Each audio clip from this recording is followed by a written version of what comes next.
Welcome back to Dragon Army Books. My name is Dustin, and we are right at the midpoint of 2021, believe it or not.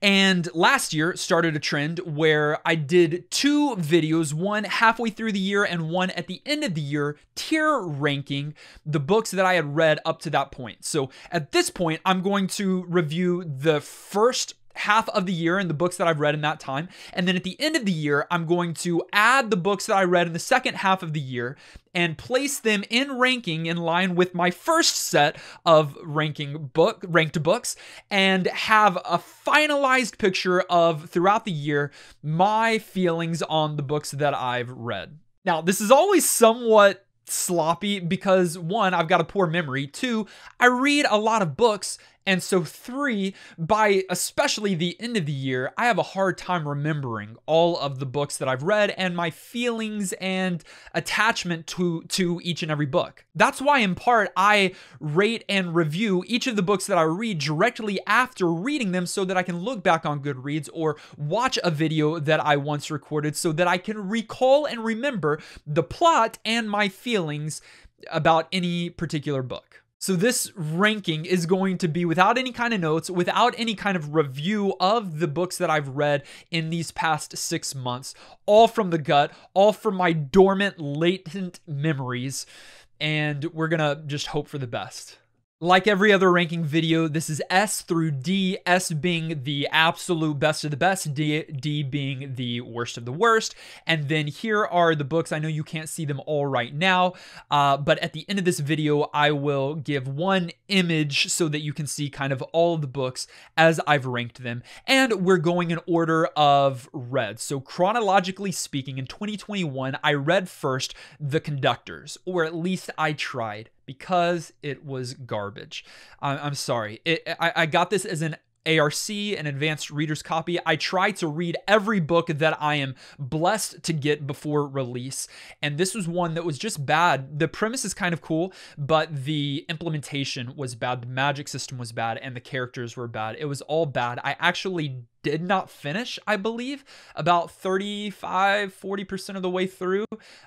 So I don't even know, honestly, why it's on this list, but off to a bad start. Then we had High Rise. From what I recall, this was a book that my wife wanted me to read, and it's got some like Titanic vibes and flair. It's an older kind of science fiction, speculative fiction book that was written about like the first high-rise building where the poor were on the bottom, the rich of the rich were at the top, and then you've got the middle class in between, and they start to revolt against one another. It was a fine read, but no real characters to really feel attached to, so I'll place it there in C.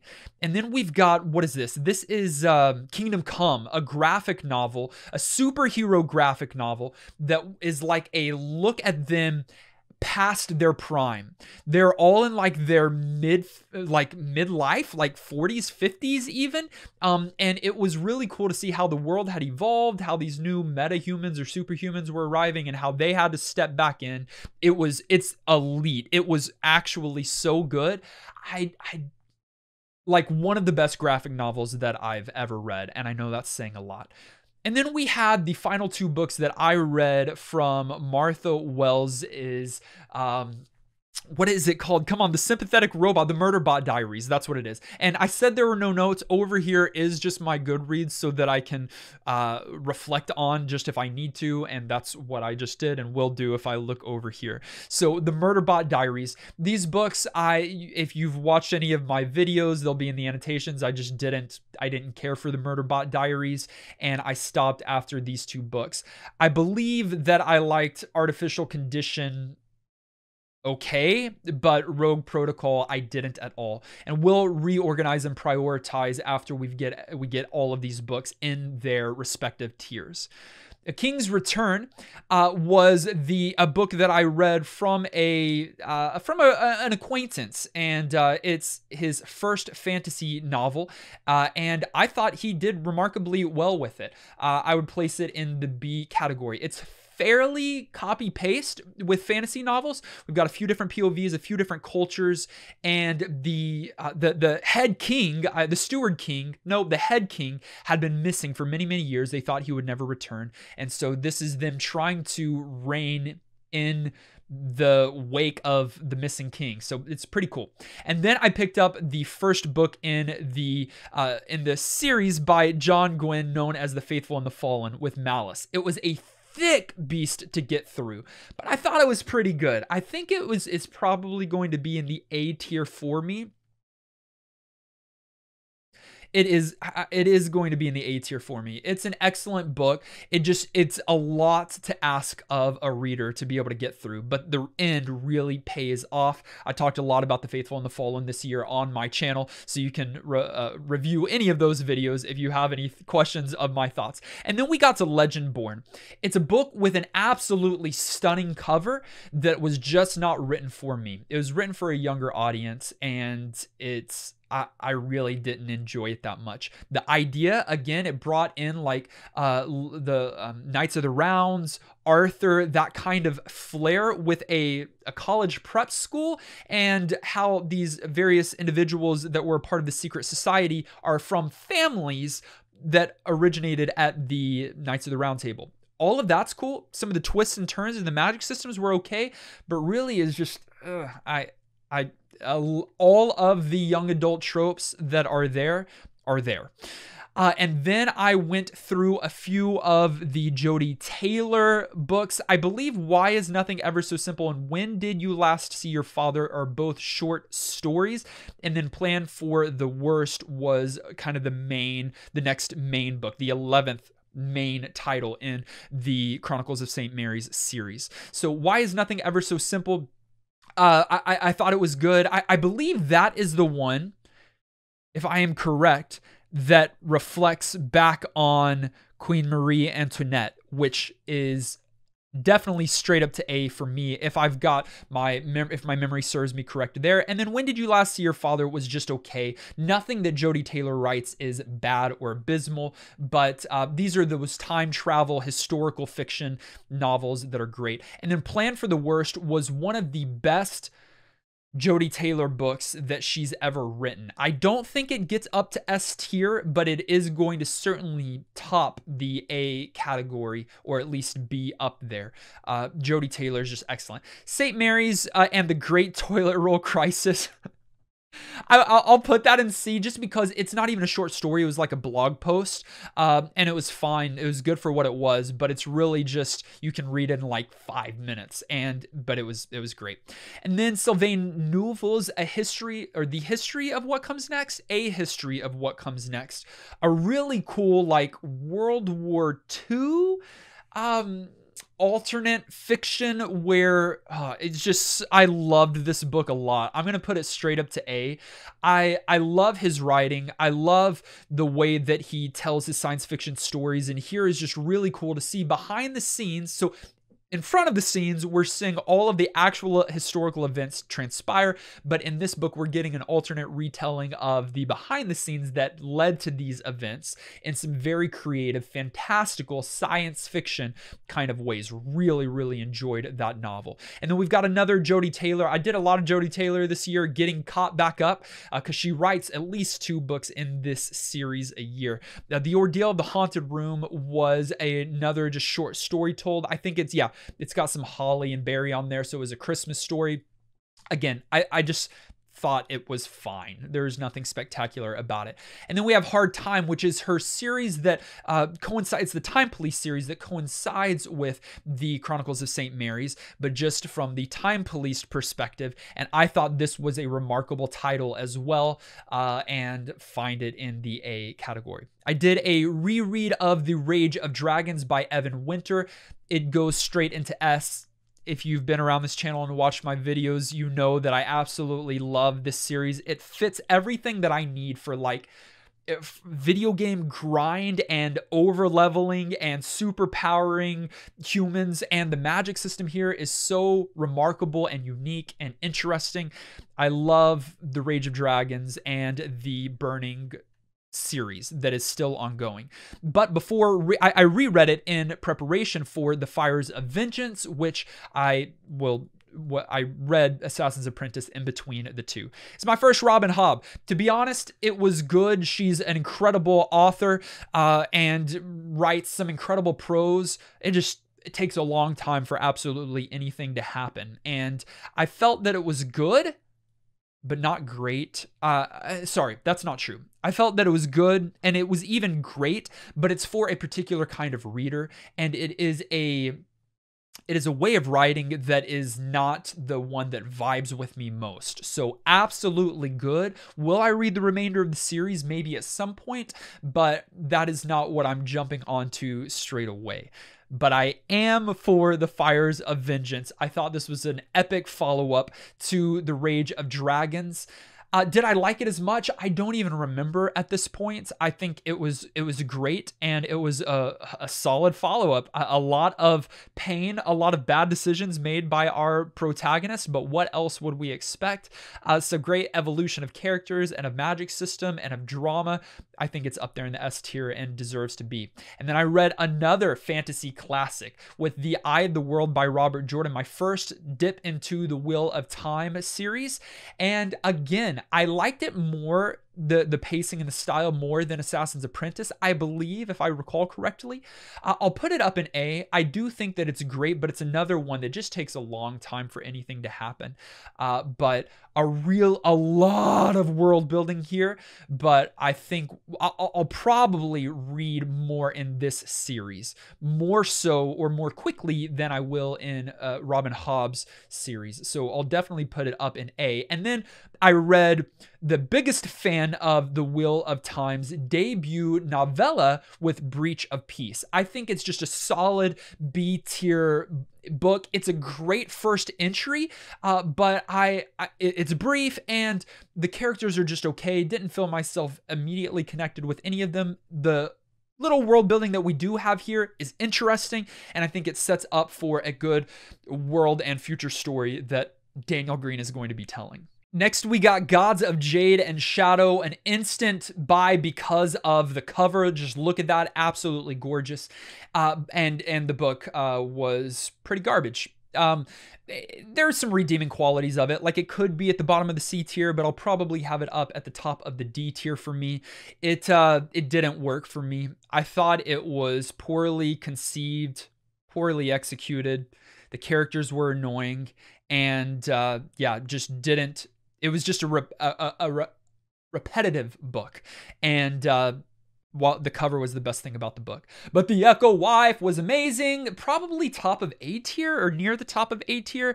I really enjoy every once in a while doing this kind of like fantasy or sci-fi light and going into more of the mystery or just like the some of the drama type, thriller type reading, and that's what The Echo Wife was. Sarah Gailey, I believe, is the author, and just a really cool idea of what if your spouse went for your clone because your clone was the better version, but then what happens if your spouse ends up dead and your clone reaches out to you for help? Love the premise, and it was executed exceptionally well. The House of the Cerulean Sea took me by surprise. It's going to be near the top of the A category. I love the cover, but this book, I didn't know what to think of it at first, but the more that I read, the more that I just fell in love with these characters. They were so endearing, and the story that was told was one of a kind. An orphanage of these outcast magical children, but just a really cool story by TJ Klune, my first Klune novel, so I'm really looking forward to reading more of Klune's work. And then we had the trilogy that was an audio experience called Zero G, the Zero G Chronicles, with Zero G, Dragon Planet, and Stargazer. Zero G was the first of this trilogy. I thought all of these books, all of these audio experiences worked perfectly for what they were going for. They're not going to be the most elite epic literature of all time, but I'll most certainly listen to and or read each of the entries that come out in this series. I think Dan Wells did great with these, and if I was a middle schooler, this would be some of my favorite audio experiences literature to date. So I'm gonna place them in B. I think they're absolutely great for what they do. Zero G sets the tone there. Let me skip The Unbroken and just get to Dragon Planet and Stargazer as well. Again, I think they fall in line. I think Stargazer was probably top of C tier, but Dragon Planet was up there with Zero G as well. I did a full review on that entire series on my channel. And then we have The Unbroken by C.L. Clarke. This is is it African inspired? I believe it is an African inspired first book in the Magic of the Lost series, again by C.L. Clarke. And we've got two main characters that we see through their eyes, and they're on different sides of this conflict that's going on. And there is, I don't know, I just felt like I didn't really feel myself attached to the characters, and the world building is kind of lax, and I don't know, the action was missing. There's a lot of like political intrigue, and that doesn't always work for me. So I'm going to place it in the C tier. It just wasn't my kind of literature, unfortunately. Then we picked back up with The Faithful and the Fallen with Valor. Again, I really enjoy The Faithful and the Fallen. I enjoyed John Gwynn's work. Valor, because I knew the characters at this point, it kind of made a little bit more sense to me, and I continue to move forward with it. I think it was probably, I'm trying to remember, I think it's my least favorite of the series, but I thought it was still good. I'll probably put it in the B tier because we've got two more books in the series to come, and I think they only get better. Valor, probably the low point. I don't remember which one out of Malice and Valor I liked or disliked more or least, but I'll place it in the B tier for now from memory. Binti, I kind of brought all of these together. It's 3 novellas and a short story. And I'll rank them and rate them together here, although they are separate and I read them separately. So it's Binti, and then it is Binti Sacred Fire is the short story, followed by Home, and then The Night Masquerade. I liked them all. I liked them all to varying degrees, with Sacred Fire being at the least, and then The Night Masquerade, the conclusion. I don't think that she nailed the conclusion, but still a really solid sci-fi series that I'll put up in the A tier. I think that this is actually the go-to for if you want quick sci-fi novella. I think it's better than the Murderbot Diaries, hands down. Really cool sci-fi story there with Binti. And then we've got Wings of Ebony, another story that certainly wasn't written for me, and I liked it more than The Unbroken. Just so I remember, I'll put it there, but it didn't work for me. A Houston urban girl gets caught, realizes that her father is in this magical world, and then she's caught in between these two worlds. It's all about that. I like the idea. I don't like the implementation or the execution. And I got caught up with The Chronicles of St. Mary's because Jodi Taylor released a new book in her series called Another Time, Another Place. It was absolutely excellent. I honestly don't remember much about it. With now 12 core books in the series and other short stories in the series, they all kind of tend to blur together. This is my most recent read in the series, and once I read my review, then I'll be able to recall, but I think that it falls in the A category for me for sure. I just don't remember much about it right now.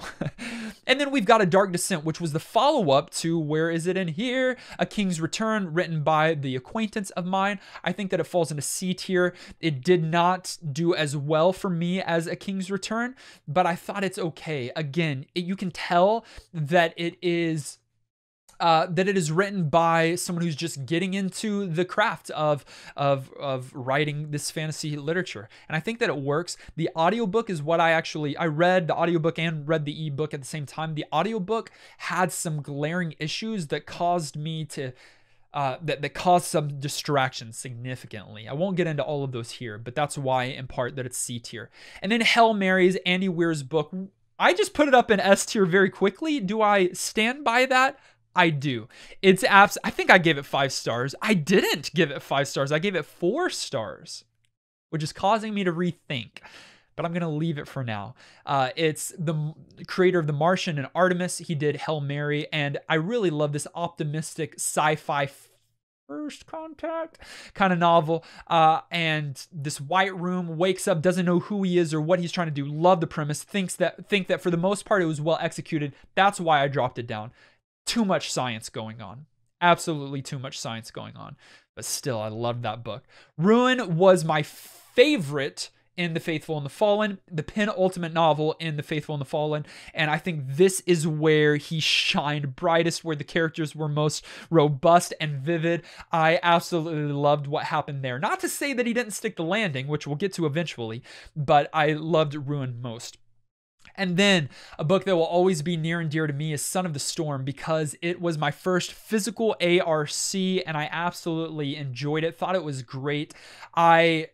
I don't like it as much as Rage of Dragons. I'm comparing the two for a few reasons, but they both came from Orbit, the publisher, and so that's one of them. The cover is absolutely gorgeous. I loved the characters and the magic system. I'm hoping for more in this series, and I think I might even like it even more. It might even move up to the S tier when I get around to doing a reread of it.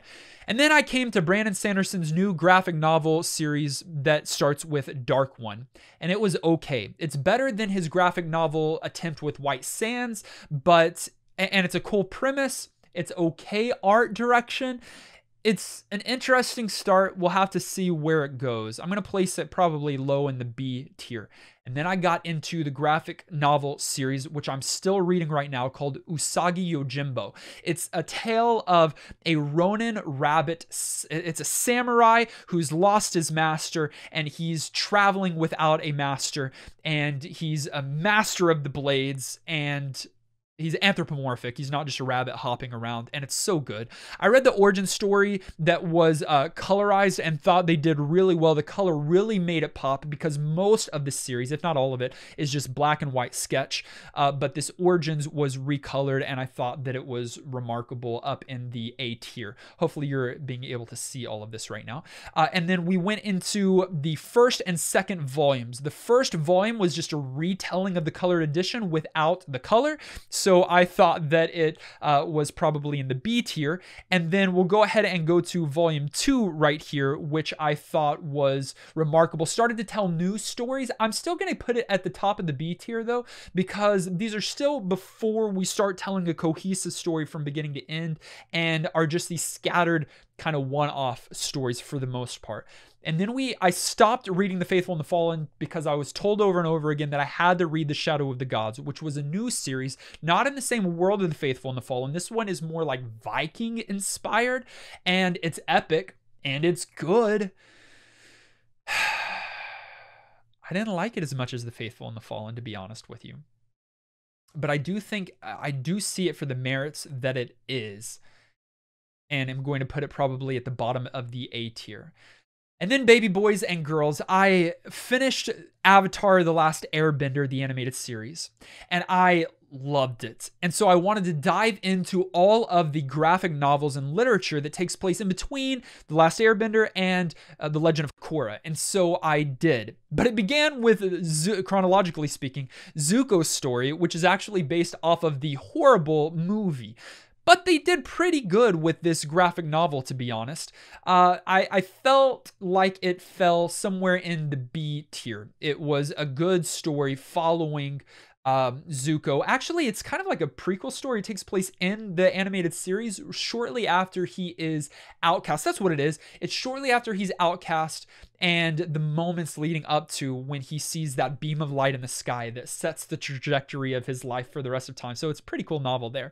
And then I'll have to look over here because all the titles aren't here. The Lost Adventures are cool little one-off stories, like little mini episodes that weren't in the show that are put in this graphic novel, and I thought they were pretty cool.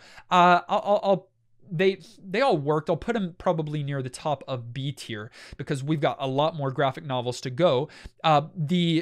what is this? Is this it? This is Team Avatar Tales, which was absolute garbage. The artwork was bad. The dialogue was bad. The characterizations were bad. These are just really, really bad stories. Act like it doesn't exist.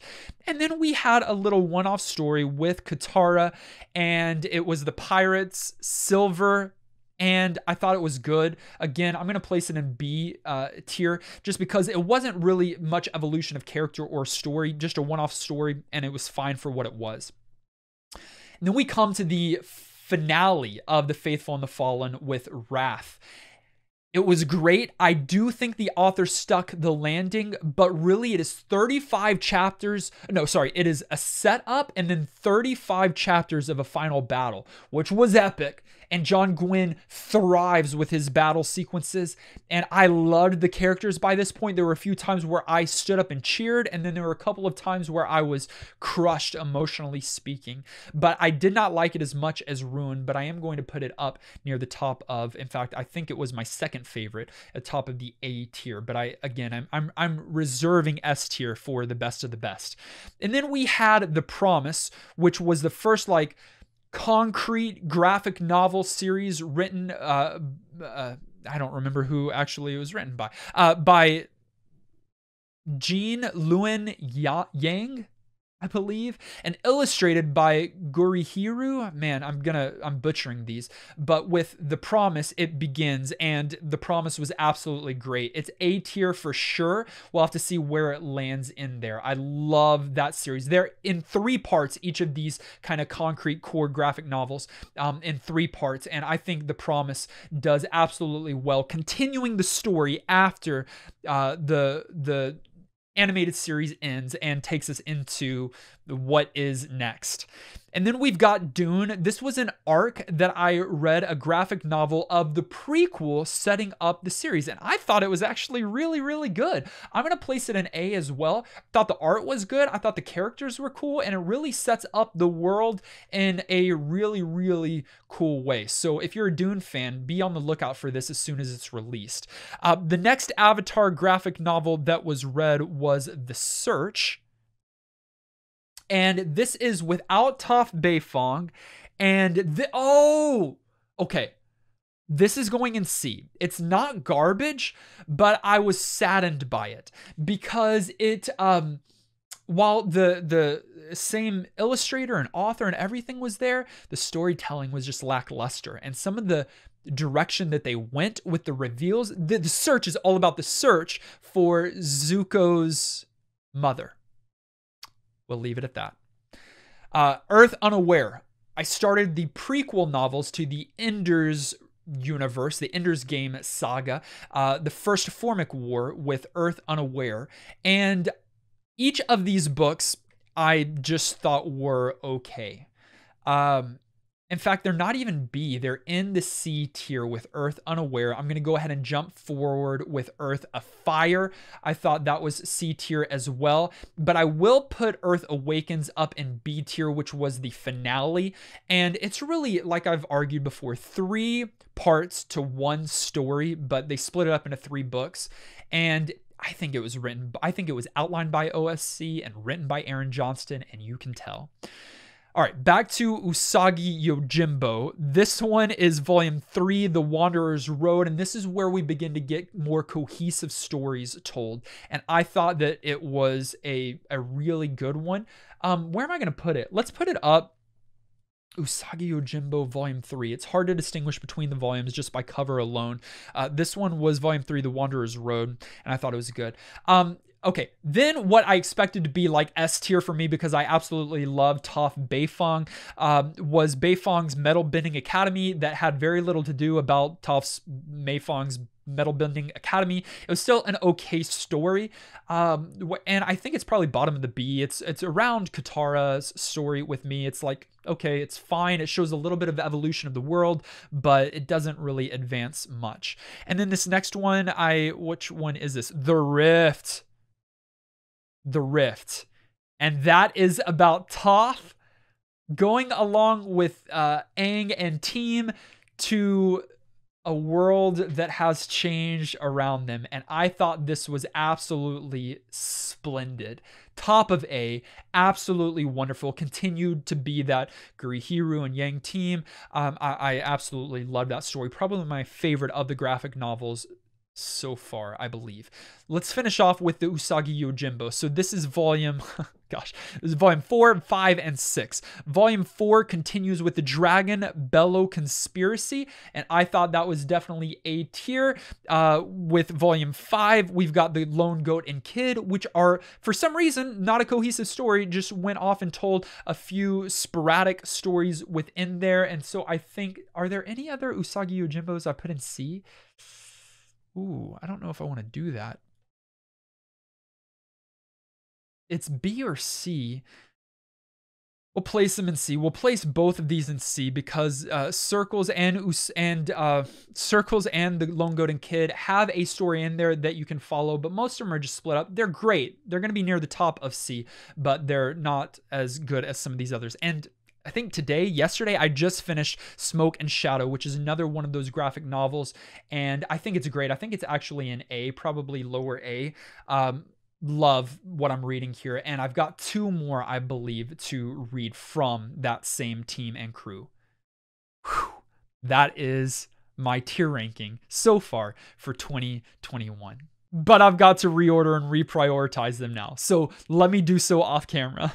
This is my final look at my organized tier list for the first half of 2021. You'll see that I got the Rage of Dragons up top. It's just there for me. I did do a few things. I believe that I moved Malice down to the top of the B tier, thinking that I liked that least least in the series. So I brought Valor back up to the A tier. I think that's correct for me. With the Wrath heading up the A tier. And let's see, any other major things that took place in here? Not anything earth-shattering. I did put the Conductors at the very end of the list simply because I couldn't even bring myself to finish it. But I'm sure that if I did, it would have been better than that Avatar graphic novel.